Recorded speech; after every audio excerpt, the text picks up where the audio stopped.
This is Michael Popak with Legal AF with breaking news. Of course, the ultimate breaking news that for the first time in our nation's history, a president has been indicted. And the indictment of Donald Trump could be as much as 34 separate felony counts. This is the front page of the New York Times as we speak.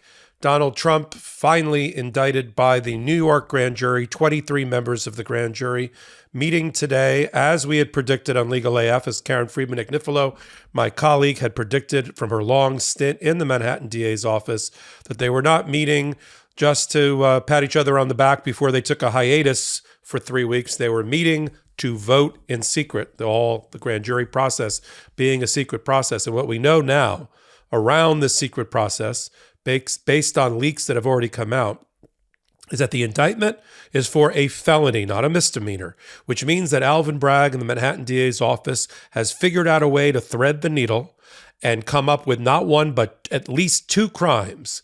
The first crime was already publicly announced, that it would be the falsification of the books and records by Donald Trump to cover up the Stormy Daniels $130,000 payment, hush money payment, so that she wouldn't go public with the affair or the sexual relationship that she had with Donald Trump. That's a Michael Cohen issue, because Michael Cohen ultimately paid the money to Stormy Daniels using a revolving credit line of his, and then was repaid threefold by the Trump Organization through Alan Weisselberg, approved by Donald Trump, to repay Michael Cohen, and it was recorded as legal services rendered. That was the initial case. Although now, based on the last-minute second day of testimony by David Pecker, the disgraced former publisher and owner of the National Enquirer and former BFF of Donald Trump, I think that there is a broader indictment, and we'll get the unsealing of the indictment, and that's when we will be able to read it. We'll be able to analyze it on Legal AF and on these kind of hot takes. Right now, we're doing a little bit of shadow boxing and piecing things together based on witnesses that testified. David Pecker testified on Monday, the last witness we believe that was heard by this grand jury. Why is he important? Because he is the architect of the catch and kill program. And here's what would happen.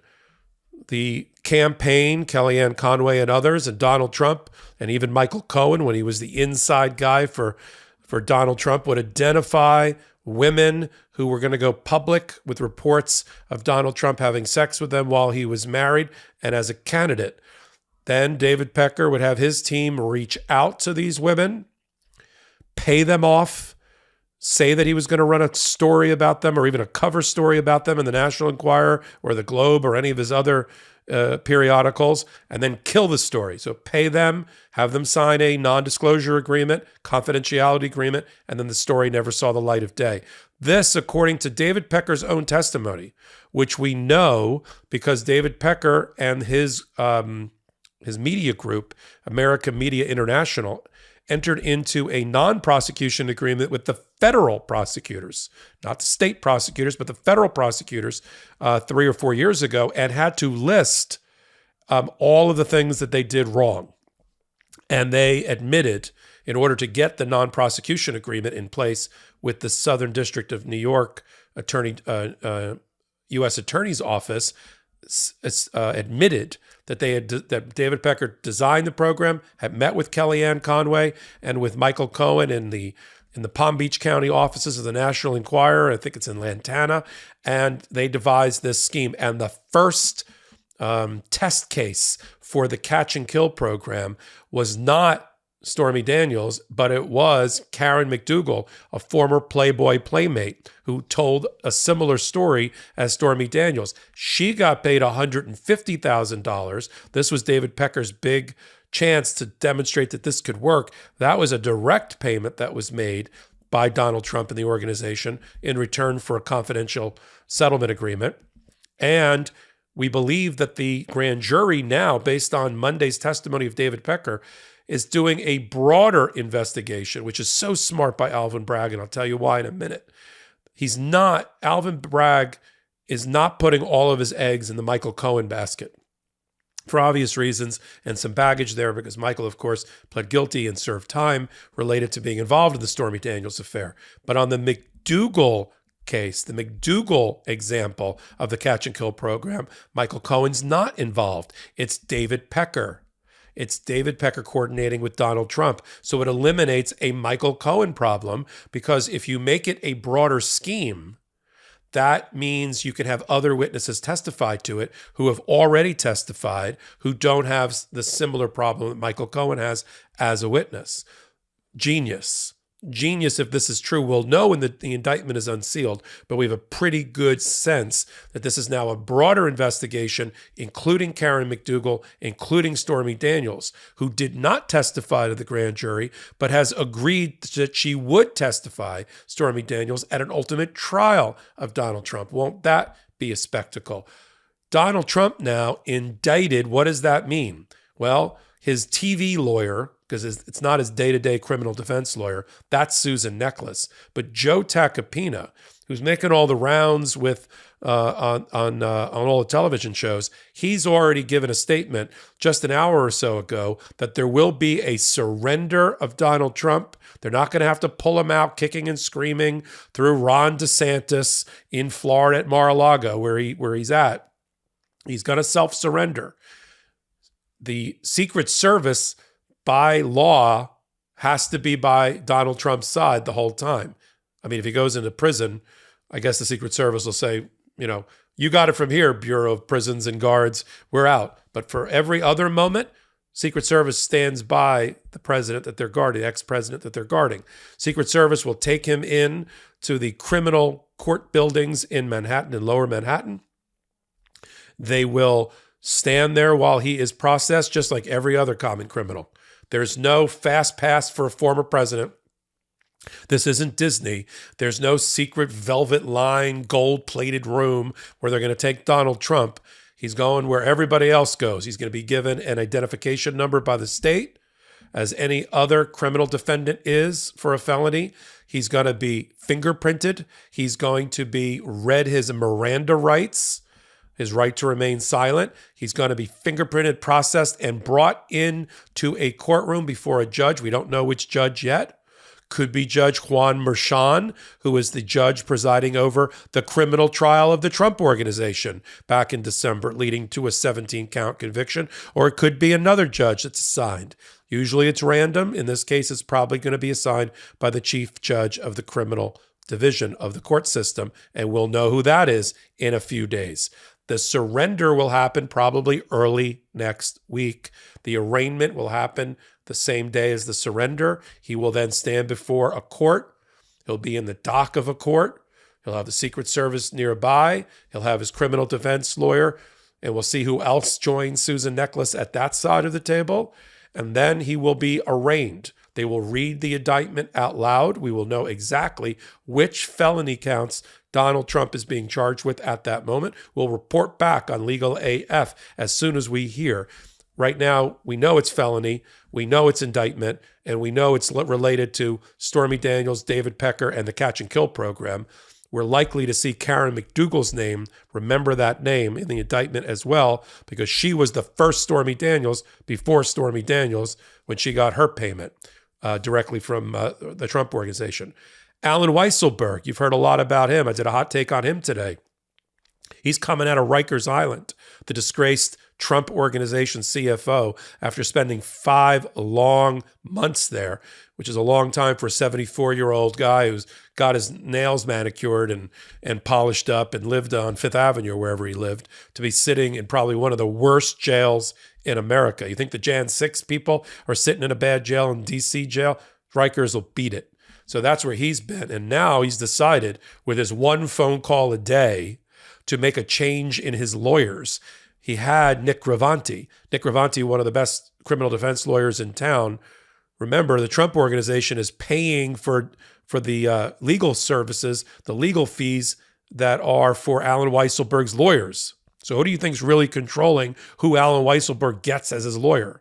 And it pissed off the Trump world to no end that Nick Gravanti had Alan Weisselberg cooperate with the Manhattan DA and meet with them before he testified. And now, before he comes out and is a free man and is back to polite society, Alan Weisselberg, with his one phone call a day, switched lawyers.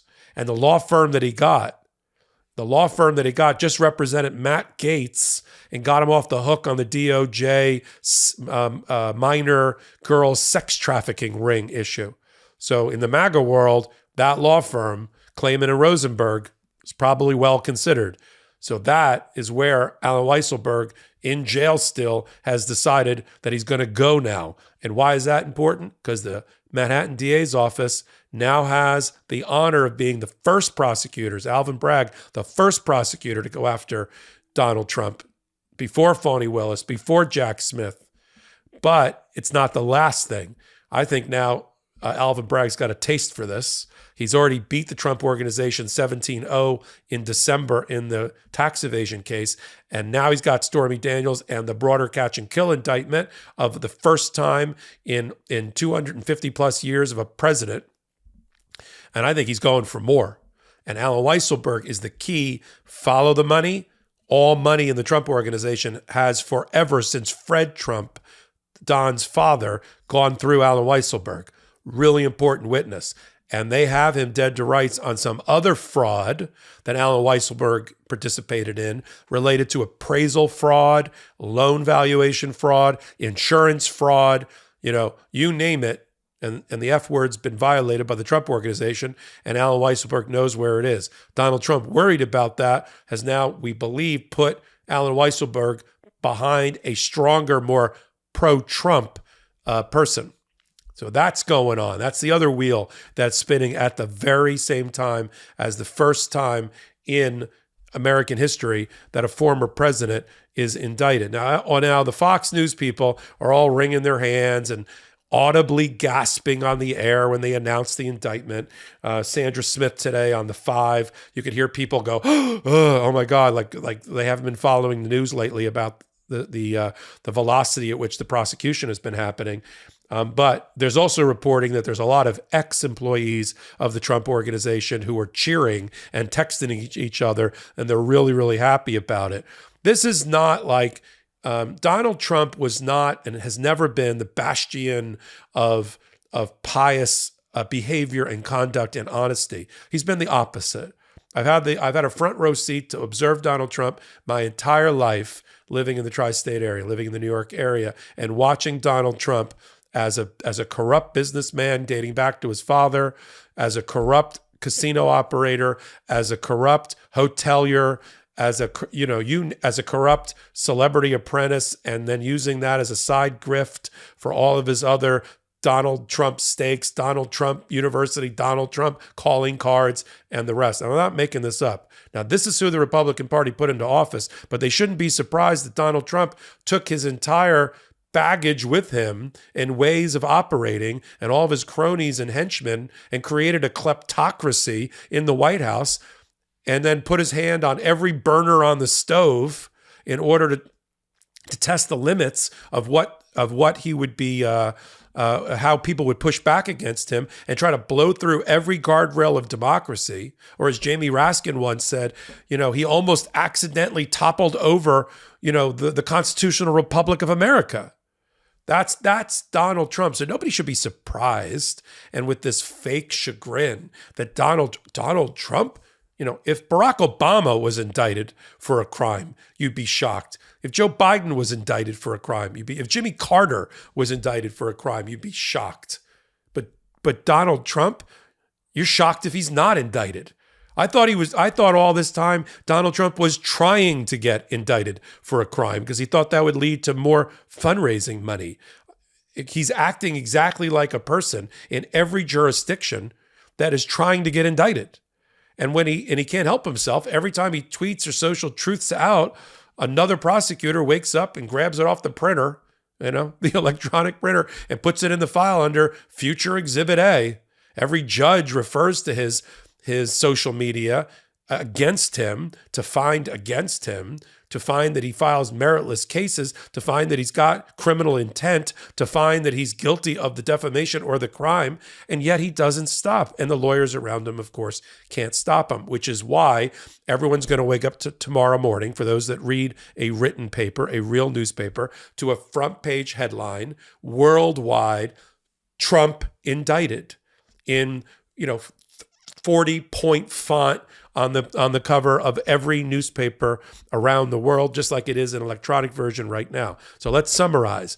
Donald Trump, and for all the people out there that were in denial, he'll never do it, he'll get away with it, or he'll get elected now because he's been indicted. I mean, how ridiculous is that? The guy lost by 7 million votes in every battleground state, and people somewhere in the back of their mind think he's going to get more votes than he got before.